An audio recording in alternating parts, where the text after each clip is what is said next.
인간은 무엇으로 행복할까요?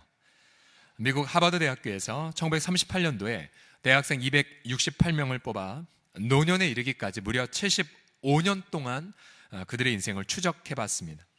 이 한 인간의 정치나 종교, 음주, 방어 기제, 일, 가정, 건강 등과 인간의 행복의 관계를 조사를 했습니다. 이 연구를 42년간이나 책임진 조지 베일런트는 그의 책 행복의 비밀에서 이러한 몇 가지의 결론을 말합니다. 성공적인 삶을 결정하는데 가장 중요한 요소가 사랑이다. 사람은 누구나 변할 수 있고 누구나 성장할 수 있다. 사람은 살아가는 동안 인간관계가 주는 지속적 환경에 의해 만들어지고 발전한다. 그러면서 이 그랜트 연구라고 알려져 있는데요, 이 75년의 연구, 이 베일런트 교수는 75년의 연구의 결론을 딱 한 문장에 이렇게 담았습니다. 행복은 사랑을 통해서만 온다. 더 이상은 없다라고 그렇게 결론을 내렸습니다. 이제 올해도 이제 열흘도 안 남았는데요, 여러분의 인간관계 행복하셨습니까? 부부관계의 사랑을 점수로 환산하면 몇 점 정도가 되시겠습니까? 또 부모 자녀와의 관계는 건강하셨습니까? 또 일터에서 인간관계 때문에 괴로워하지는 않으셨습니까? 또 특별히 교회에서 사역과 봉사에 있어서는 보람과 기쁨을 누렸지만 혹시 교회에서 비판과 정죄의 말을 받고는 혹시 상처받지는 않으셨습니까? 그래서 내가 새해에는 내가 봉사 하나 봐라 라고 혹시 굳게 다짐한 분이 혹시 계십니까? 우리가 복음서를 보게 되면 예수님의 인간관계를 여러 가지로 우리가 볼 수가 있죠. 근데 예수님은 가령 예를 들어 시각장애인을 치유하자 왜 안식일날 의료행위를 하냐라고 비난을 오히려 받으셨고요. 또 예수님 자신은 하나님이 보내셨다라고 말하자 사람들은 너 귀신 들렸냐라고 정죄했습니다. 예수님이 자신은 하나님의 아들이다 라고 말하자 사람들은 돌을 들어 예수님을 치료했습니다. 예수님은 자신의 선행, 자신의 사랑이 무참히 비난과 정죄에 의하여 갈갈에 찢김을 당하는 인생을 사셨죠. 그럼에도 불구하고 예수님은 어떻게 인간관계를 하셨습니까? 오늘 보면 37절, 이 37절은 바로 예수님의 가르침일 뿐만 아니라 인간관계를 어떻게 하셨는지 예수님 자신의 원리이기도 말합니다. 30절 보시면 비판하지 말라. 그리하면 너희가 비판을 받지 않을 것이요. 정죄하지 말라. 그러면 너희가 정죄를 받지 않을 것이요. 용서하라. 그리하면 너희가 용서를 받을 것이라. 주라. 그리하면 너희에게 줄 것이니. 예수님은 비난도 하지 않으셨고 정죄도 하지 않으셨습니다.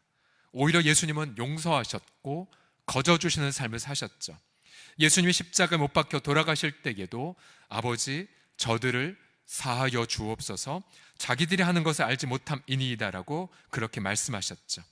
그래서 하나님은 예수님을 그 가장 낮은 죽음의 자리에서 일으키셔서 바로 가장 높은 하늘 위에 앉히셨죠. 그리고 열방의 주요 만물의 주권자로 삼아 주셨습니다. 어떻게 우리가 예수님처럼 그런 인간관계를 가질 수가 있을까요? 첫 번째로 예수님처럼 인간관계를 하기 위해서는 가장 먼저 하나님의 갚아주심을 체험하셔야 합니다. 같이 읽겠습니다. 하나님의 시작. 하나님의 갚아주심을 체험하라. 행복한 인간관계를 위해 예수님은 4가지를 명령하셨습니다.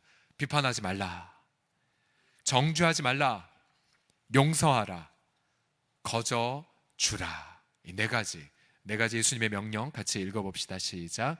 비판하지 말라, 정죄하지 말라, 용서하라, 거저주라. 우리는 이미 예수님을 통하여 이 4가지의 혜택을 이미 받았습니다. 우리는 예수 그리스도의 십자가의 그런 죽으심을 통해 이미 우리가 용서를 받았죠. 또한 우리는 예수님으로 인하여 천국의 영생을 선물로 거저받았습니다. 또한 하나님과 우리의 관계가 본래는 원수 또 저주받은 관계였으나 예수님을 통하여 우리는 부모 자녀와의 친밀한 관계가 되었죠. 우리는 그리스도 안에 있기 때문에 더 이상 형벌과 저주를 받지 않습니다. 믿으십니까? 여러분 믿으십니까?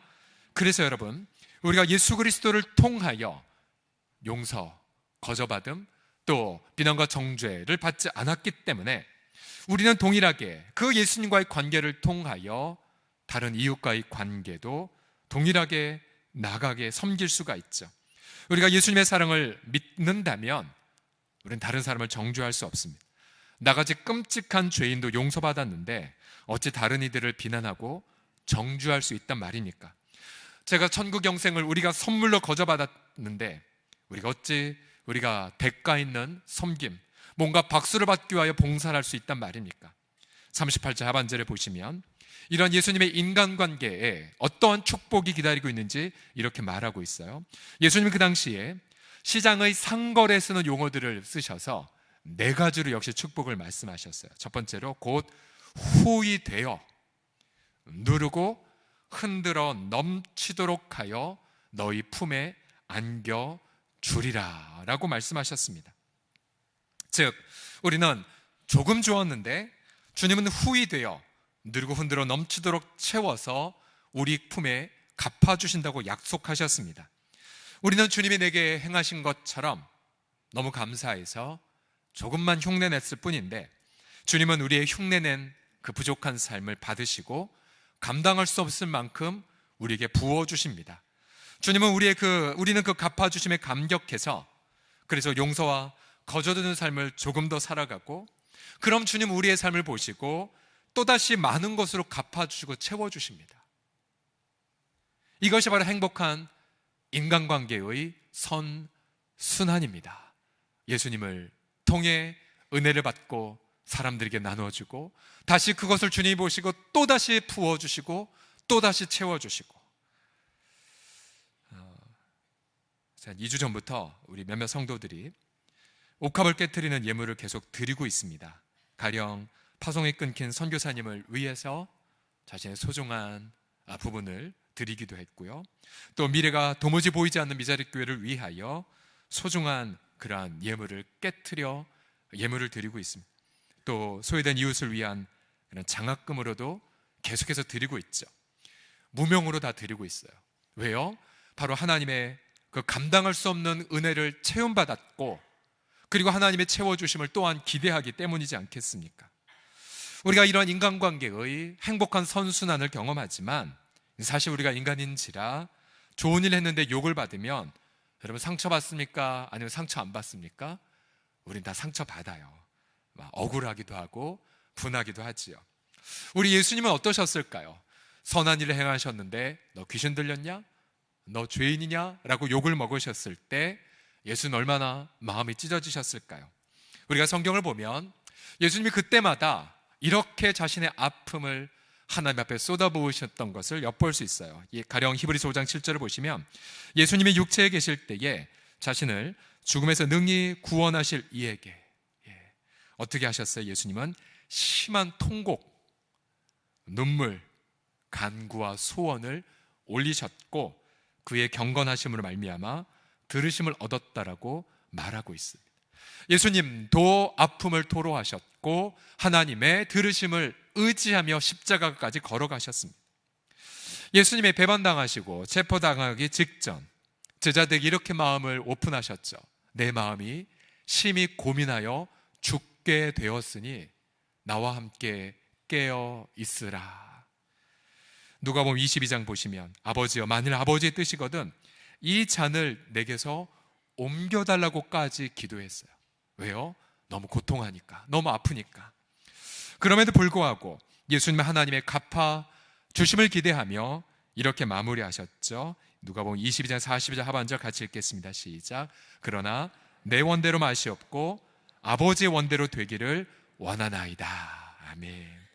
그리고 하나님 아버지는 그 신뢰에 응답하셨고 예수님은 죽으셨지만 그러나 주님을 죽은 자 가운데 다시 살리셔서 우리의 영원한 구주와 왕으로 삼아 주셨습니다.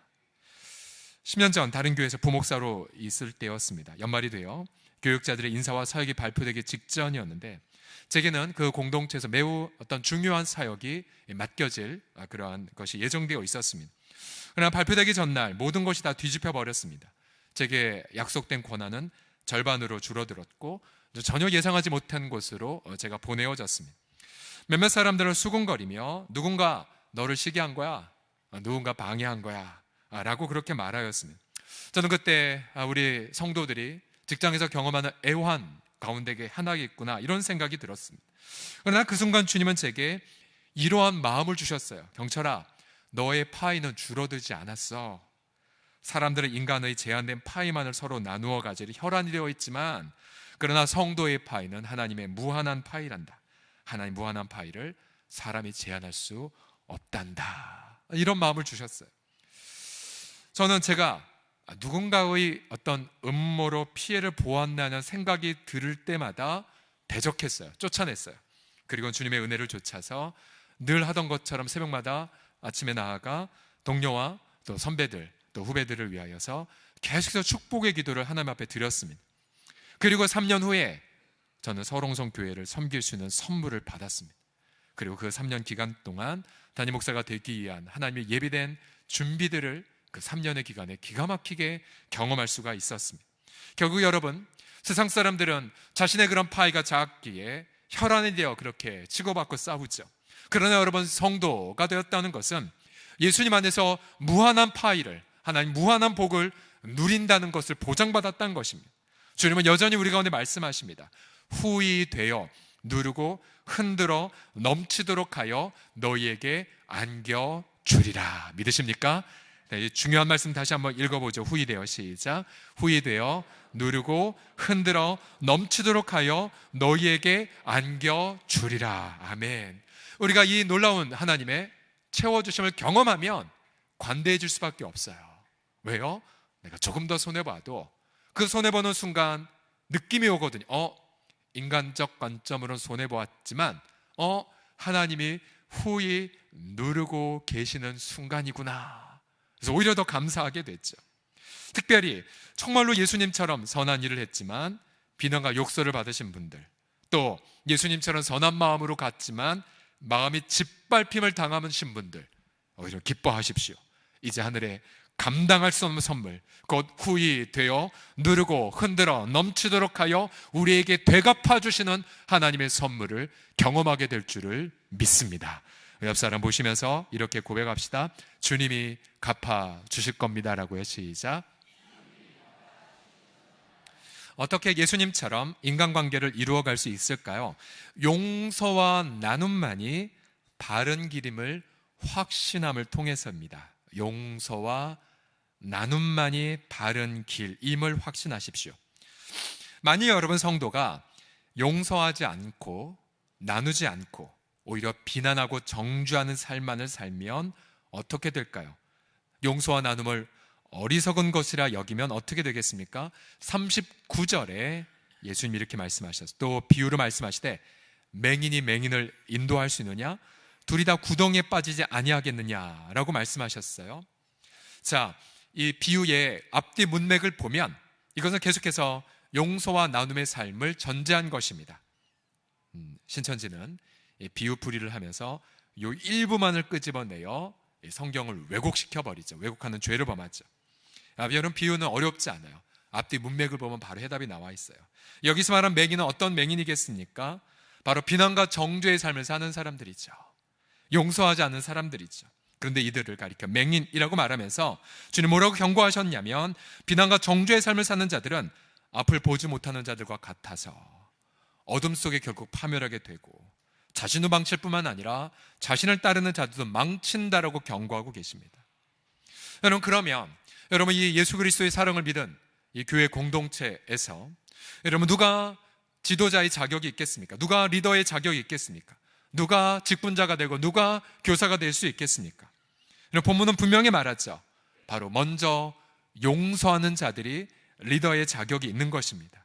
즉 다른 사람에 대하여 일절 비난과 정죄를 하지 않는 분들이죠. 여러분, 만약 어떤 분들이 다른 사람 앞에서 누군가를 향한 부정적인 말을 하며 다니고 계십니까? 너만 들어? 그 사람이 그랬대 글쎄. 그리고 우리 인간인지라 다른 사람을 비난하는 말을 별식처럼 여겨 뱃속에 기억을 하잖아요. 그것만. 그러나 여러분, 누군가를 향한 부정적인 말을 하는 다니는 그분, 성경은 뭐라고 말합니까? 바로 어둠 속에서 갈 길을 잃어버린 분이라고, 맹인이라고 말하고 있습니다. 여러분, 그런 분들이 있다면 유독이 다른 사람들과 옆에서 비난과 정죄와 이런 말을 하는 분들 보시고 긍휼히 여겨주셔야 돼요. 그리고 돌아오도록 기도하셔야 됩니다. 교회의 리더는 먼저 용서하고 먼저 섬기는 자들입니다. 요한일서 2장 11절을 다 같이 읽어보죠. 시작. 그의 형제를 미워하는 자는 어둠에 있고 또 어둠에 행하며 갈 곳을 알지 못하나니 이는 그 어둠이 그의 눈을 멀게 하였음이라. 보세요. 형제를 미워하면 영적 분별력이 사라집니다. 미래를 알지 못해요. 온갖 해로운 정욕에 빠집니다. 반대로 형제를 사랑하면 영적인 시력이 밝아지게 되죠. 그리고 미래를 알게 됩니다. 내가 무엇을 결정할지를 분명히 깨닫게 되죠. 가령 여러분 부부가 있다면, 부부가 서로 정죄하고 원망하고 있다면 지금 정죄와 원망하는 그것으로 인하여 부부는 지금 어둠 속에 빠져버린 것입니다. 그러나 반대로 비록 가정의 사업이 망해가고 있고 부채가 쌓여가고 있다 할지라도 부부가 서로 용서하고 있다면 그 부부는 지금 어디로 가야 할지 정확하게 길을 알고 있는 것입니다. 바로 용서와 나눔만이 우리 미래를 열어가는 지름길임을 확신하셔야 돼요. 신천지 이단의 가장 큰 해악이 무엇이겠습니까? 그들은 교회 공동체에 몰래 잠입합니다. 신실한 성도로 위장합니다. 제가 읽은 책을 보면 심지어 목회자로도 위장도 하고요. 온갖 위장의 케이스들이 많이 있습니다. 그러다 결정적 순간에 거짓말을 쏟아붓죠. 비난과 정죄를 확산시킵니다. 성도와 목회자 사이를 이간질합니다. 용서와 나눔을 사라지게 만듭니다. 결국 예수님의 십자가 사랑을 불신하게 만들고 그리스도의 피 흘리심을 통한 은혜를 망각하게 만듭니다. 얼마나 큰 죄악입니까? 만약 누군가 여러분 예배를 마치고 여러분에 다가가서 비난과 정죄를 막 쏟아붓는다. 제가 지난 금요 신학기도 때 나누었죠. 두 가지를 물어보셔야 돼요. 한 가지는 당신 신천지입니까? 아니면 아직도 사랑이 바른 길임을 알지 못한 영적 미성숙한 자입니까? 라고 책망하셔야 됩니다. 혹시 이 자리에 신천지에서 오신 분이 있다면 속히 그런 종교 사기 집단에서 나오셔야 됩니다. 우리는 신천지에 대한 분명한 대책과 방법을 가지고 있습니다. 이만희 씨를 따르다 함께 멸망하지 마십시오. 용서와 사랑의 예수님께로 돌아오셔야 됩니다. 이단의 가장 중요한 전략은 십자가의 사랑의 진리를 부정시킴을 통하여 결국 성도의 사랑을 무너뜨린 전략을 갖고 있죠. 그러나 반대로 우리가 어떤 상황이 온다 할지라도 나는 사랑하리라, 설령 사랑하다 돌을 맞는다 할지라도 사랑하기리라, 예수님처럼 사랑하다 죽는다 할지라도 더 뜨겁게 사랑하리라 결단하며 그리스도의 바른 십자가 진리를 고소하며 확신할 때에 능히 수많은 이단의 세력들을 여유 있게 이기게 될 줄을 믿습니다. 폴 트레비라는 분은 자신의 글에 이러한 자신의 솔직한 그러한 모습을 토로했습니다. 바로 우리의 모습이기도 한데요. 이렇게 썼어요. 난 정말로 다른 사람을 탓하고 싶다. 다른 사람에게 책임을 전가할 수 있으면 좋겠다. 다른 사람을 향해 손가락을 쳐는 것이 좋다. 나 자신에게 다른 사람의 탓이라고 말하고 싶다. 나는 다른 사람의 탓이라는 논리를 세우려고 애썼다. 그때는 그것이 다른 사람의 책임이라고 주장했다. 내 잘못을 뒤집어 씌울 수 있는 다른 주인이 항상 존재했다. 내 잘못을 전가할 수 있는 상황이 항상 존재했다. 내가 그런 일을 하게 만든 요인은 항상 존재했다. 내가 아닌 다른 데를 가리키신 빌미가 항상 존재했다. 딴 사람 얘기가 아니라 제 얘기고 바로 여러분들의 이야기입니다. 부부간에 얼마나 우리는 배우자 탓을 하고 또 우리는 얼마나 지도자들을 욕하고 또 환경을 탓하고 또 누군가 희생양을 만듭니까? 특별히 예수님이 주신 그 사랑을 확신하지 못하는 분일 경우 그들은 누군가 희생양을 삼아 사정없이 비난함을 통해 자신의 존재성을 그렇게 부각하는 분들도 있습니다. 혹시 내 마음에 여전히 비난과 정죄가 가득히 있다면 여러분 지난주에 빌리 블레이크의 독나무란 시를 소개해드렸죠. 원수가 뿌린 씨앗이 아니요 내가 씨앗을 뿌렸고 내가 물을 주어서 결국 다른 사람을 죽이는 열매를 내가 맺고 있습니다. 내 마음속에 그러한 독한 쓴뿌리가 있는 비난과 정죄가 있다면 회개하셔야 돼요. 십자가 앞에 다 내려놓으셔야 됩니다. 성경은 얼마나 무섭게 책망하시냐면 로마서 14장 4절을 보시면 남의 하인을 비판하는 자 너는 누구냐? 너는 누구냐? 그가 서 있는 것이나 넘어지는 것이나 자기 주인에게 있음에 그가 세움을 받으리니, 이는 그를 세우시는 권능이 주님께 있는데 남의 하인을 비판한 넌 누구냐라고 책망하죠. 야고보서 4장 11절도 형제들아 서로 비방하지 말라. 형제를 비방하는 자나 형제를 판단하는 자는 곧 율법을 비방하고 율법을 판단한 것이라. 만일 네가 율법을 판단하면 율법의 준행자가 아니요 재판관이로구나. 이런 표현이죠. 네가 하나님이냐? 왜 다른 사람 비방하게? 라고 책망하고 있는 것입니다. 여러분들이 연말에 비난과 정죄의 문제가 있다면 반드시 해결하십시오. 여러분의 가까운 이웃이든 아니면 뉴스를 통해서 보는 어느 지도자이든지 간에 끊임없이 국민을 상대로 비난과 정죄를 쏟아붓는다면 여러분 긍휼히 여겨주시고 그가 회개하도록 간절히 기도하십시오. 온전한 미래는 바로 용서와 나눔의 길에 있다는 사실, 비난과 정죄는 바로 어둠 속에 빠진다는 것을 기억하시면서 가정과 일터에서 바른 길을 선택하는 기쁨을 누려가시기를 그리스도의 이름으로 간절히 축복합니다. 마지막, 어떻게 예수님처럼 인간관계를 이루어갈 수 있을까요? 사람을 변화시키는 기쁨을 누림을 통해서입니다. 사람을 변화시키는 기쁨. 예수님은 우리 모두가 예수님처럼 성숙하기를 원하십니다. 즉, 만약 제자가 온전케 되면 스승처럼 된다라고 말씀하신 것은 바로 그리스도처럼 우리 모두가 닮아갈 것을 원하심을 표현하신 거죠. 우린 이를 위해서 끊임없이 내 자신을 먼저 돌아보는 경건의 훈련을 가져야 됩니다. 41절, 42절 같이 읽겠습니다. 시작. 어찌하여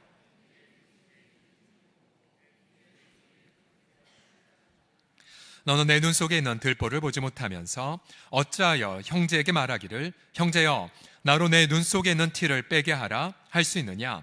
외식하는 자여 먼저 내 눈 속에서 들보를 빼라. 들보가 조금 어려운 단어라면 요 성전의 기둥을 생각하시면 돼요. 내 속에 저 기둥보다 더 큰 허물이 있는데 그 허물을 내려놓지 않은 채 다른 이웃의 아주 작은 티만을 주의하는 것, 그거 가지고 정죄하는 태도가 바로 외식이라고 말씀하고 계신 거죠. 우리가 예수님을 닮아가면서 우리는 다른 사람의 변화를 경험하기 이전 먼저 내가 변화를 체험합니다. 내가 먼저 변화를 체험해요. 가령 우리 많은 자매들이 이런 고백을 하죠. 남편 구원을 위해 목노와 눈물로 기도했을 때 주님은 가장 먼저 자신을 변화시켰고, 그리고 변화된 이후에 남편이 돌아왔다는 간증을 많이 갖고 있습니다. 사춘기 자녀들의 반항과 방황으로 고통하는 부모들은 먼저 자녀들의 변화를 경험하기 이전에 체험하는 것이 무엇입니까? 부모 자신의 회개가 아니겠습니까? 무언가 꼬여있는 인간관계를 풀 수 있는 열쇠는 바로 그 원수의 변화가 아니라 바로 내 속에 있는 거대한 들보를 주 앞에 드러내서 회복받는 것이 아닙니까? 근데 그게 다 끝이 아니에요. 42절 하반절을 보시면 예수님 분명히 이것도 말씀하셨어요. 그 후에야 네가 밝히 보고.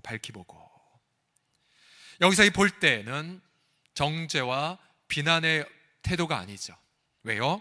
이미 나의 들보가 뽑혔기에 다른 사람의 허물을 보아도 사랑과 긍휼로 봅니다. 그리고는 형제의 눈 속에 있는 티를 해결해 줍니다. 해결해 줘요. 정죄와 비난이 아니라 내가 변화받았기에 그도 주님 앞에 변화받을 수 있는 은총을 나누어 주게 됐죠. 여러분, 분명한 것은 비난과 정죄로는 사람을 결코 변화시킬 수 없습니다. 바로 그리스도의 십자가가 저와 여러분을 영원히 변화시키고 있는 것처럼 용서와 나눔만이 바로 우리 사람을 변화시키는 것을 확신하십시오. 여러분, 이러한 성도님들을 인생 중에 만나보신 적 있으시죠? 가령 그분과 대화하다 보면 내 어둠이 자꾸만 드러나요. 또 그분과 교제할수록 자꾸 내 부끄러움, 불신앙이 노출이 돼요. 그분은 내게 뭘 지적한 적이 없어요. 그런데 나는 그분을 통해 예수님의 인격을 느낍니다. 그분은 늘 자신은 부족한 죄인이라고 고백하지만 나는 그분과의 교제를 통해 주님을 이렇게 믿어야 되는구나 라는 감화와 감동을 경험합니다. 우리가 지금 읽고 있는 이 성경 통독은 로버트 맥체이 목사님이라고 하는 분이 고안해낸 그리스도 중심적 통독 방법을 읽고 있습니다. 근데 그분의 유명한 일화들이 많이 있죠.